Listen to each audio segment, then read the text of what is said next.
Ako na ngayon ang pinagtutuunan niya ng pansin. Dahil ba sa, ako lamang ang nagsasabi sa kanya na gawin niya dapat ang trabaho niya, Mr. President? Kung ang talagang hangarin ng chairman ay katotohanan na transparency, bakit tila naging targeted ang kanyang patama sa pumupuna sa kanya? Bakit hindi siya manindigan o bakit hindi niya matindigan na mismong ombudsman na nga ang nagsabi ng kanilang kakasuhan, si Speaker Martin Romualdez? Para ba sa kanya ay walang talagang kinalaman o sadyang pikit ang kanyang mga mata sa isinisigaw ng lohika? Sadya ata talagang nagbago na ang ating kasamahan. Nasaan na ang tapang ng dating Chief PNP na habulin ang mga nagkasala sa bayan? Kung itong issue nga na patungkol sa paglimas ng ating national budget ay kanyang iniiwasan at ipinagpapaliban ng matagal. Ngayon gusto niyang puntahan ng umunoy breakdown ng mga proyekto para malaman kung may mga ghost projects sa mga ito. Paraan lamang niya ito upang maipilit ang kanyang naratibo laban sa akin, Ginoong Pangulo. Hindi na po ito paghahanap ng katotohanan. Ito ay pagpapalutang ng duda sa pamamagitan ng isang palabas. Hindi na rin po bago sa akin itong ganitong pailalim na pag-atake, Ginoong Pangulo. Nakita na natin ito nang siya ay sadyang nagpakalat ng isang splice o pinagtagpi-tagping video ng aking mga pahayag upang baluktutin ang tunay kong sinabi at linlangin ang publiko tungkol sa aking posisyon. Noon pa man malinaw nang may pagtatangkang sirain hindi lamang aking pangalan kung hindi pati ang aking kredibilidad bilang lingkod bayan. At ngayon, tila inuulit na naman ang parehong taktika mula sa isang manipulated video noon hanggang sa mga pahapyaw na slide na naglalaman ng hindi kumpletong dokumentong ipinakita niya kahapon. Pareho ang pamamaraan. Nagtatanim ng duda, magpapakalat ng kasinungalingan at lilikha ng maling impresyon laban sa akin sa halip na harapin ang tunay na issue. Nakakalungkot pa na manggagaling ang mga gawang ito sa isa sa atin sa kulong ito. Hindi lamang nakalulungkot kundi nakagigimbal. Isipin sapagkat sila po ay binoto ng ating mga mamayan para gumawa ng mabuti para sa ating bayan. At mas lalong nakatidismaya pa, Ginoong Pangulo, na sa halip na gamitin ang kapangyarihan ng Senado upang papanagutin ang makasalanan at hanapin ang buong katotohanan, ginagamit ito ng ilan bilang kasangkapan sa pagtitibag laban sa mga hindi kayang patahimikin at pigilan. Ginoong Pangulo, bakit ako pipirma sa isang partial report kagaya ng aking pinahayag kahapon? Ang partial report ay unfinished report. Wala pong sinasabi na ang ating mga tuntunin ay kinakailangang magpahayag ka o mag-report ka ng isang partial report. Bakit po kinakailangan partial report hindi pa final report? At paano po tayo magkakaroon ng final report, Mr. President, kung hindi po niya itutuloy ang mga dapat na ginawa niyang pagdinig?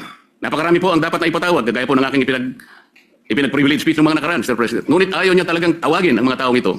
Tila baga, meron siyang pinagtatakpan talaga. Taong bayan na po naghihintay, Mr. President. Hindi ba taong bayan ang pinagsisilbihan natin? Meron pa po bang tinitingnan siyang mas mataas sa taong bayan, Mr. President? Palagi niyang sinasabi, hindi ko raw po naiintindihan ang interparliamentary courtesy. Mabigat na paratang, Mr. President. Sinabi ko nga po kahapon ang interparliamentary courtesy ay kinapapalooban ng dalawang kapulungan, ang Kongreso at saka ang Senado. Paggagalangan sa bawat chamber. Ngunit bakit po itinatanghal niyan ay galang natin ang kabilang chamber? Ngunit tayo mismo dito sa ating sariling bulwagan ay hindi ko nakikita ang tunay na paggagalangan. Alin ba mas importante? Ginoong Pangulo, kailangan ba nating munang igalang ang ating kapitbahay? Pero hindi natin igagalang mismo ang miyembro ng sarili nating pamilya. Dito susukatin kung sino po ang merong dalawang standards. Nasabi ko po kahapon, bakit hindi ko babaliwalay ng konsepto ng interparliamentary courtesy kung yung pong mga taong binabanggit sa napakaraming mga testimonya ng tinawag nating mga witnesses at mga resource persons ay tumutukoy sa mga taong ito.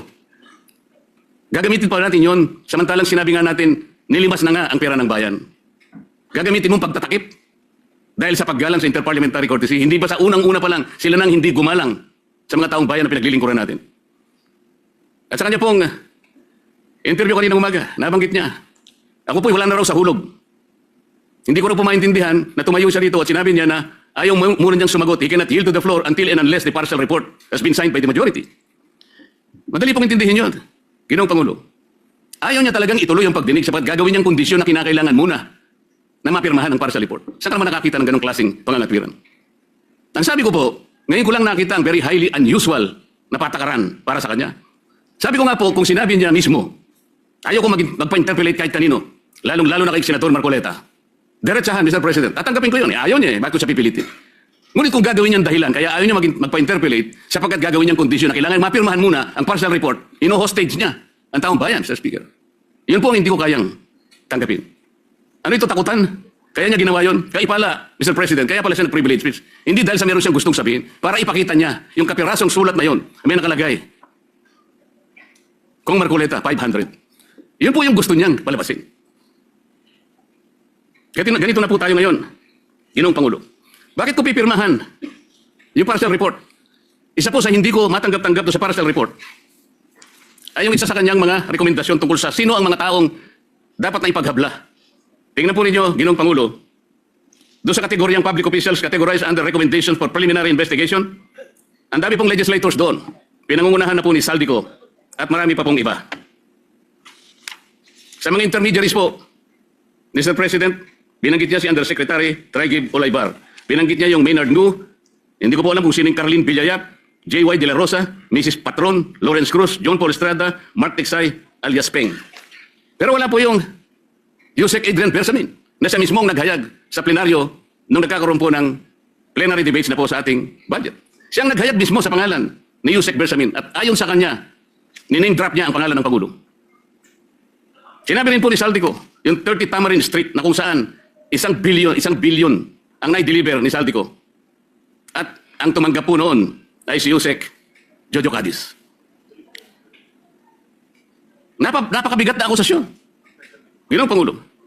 Wala man lang po rito sa dapat na banggitin na intermediaries. Nasaan po ang pangalan ni former Speaker Martin Romualdez? Nilagay po niya doon sa classification ng public officials categorized under fact-finding investigation. Ang laki po ng diferensya ng fact-finding investigation sa preliminary investigation. Bakit po yung tinuturo mismo na mastermind, yung pa po yung nasa... Wala po sa preliminary investigation. Nasa fact-finding lang. Tingnan po ninyo yung mga lumabas sa mga dyaryo, sa mga periodiko, Ginoong Pangulo. Billionaire News Channel dated May 5, 2026. Ombudsman, Romualdez umanong tinuturing mastermind sa kontrobersyal na flood control scandal. Politico.com dated May 5, 2026. With 56 billion in supposed kickbacks, Ombudsman tags Martin Romualdez as mastermind of flood control scam. Abante dated May 5, 2026. Ombudsman, Romualdez mastermind ng 56 billion flood control kickbacks. Abogado.com.ph dated May 5, 2026. Ombudsman panel tags Romualdez and co as masterminds. Dito pa lang po sablay na yung report Nandun lang siya sa fact-finding, samantalang ang ombudsman, tinag na po siya, isa sa mastermind. Saan po papunta ang report? Ginoong Pangulo.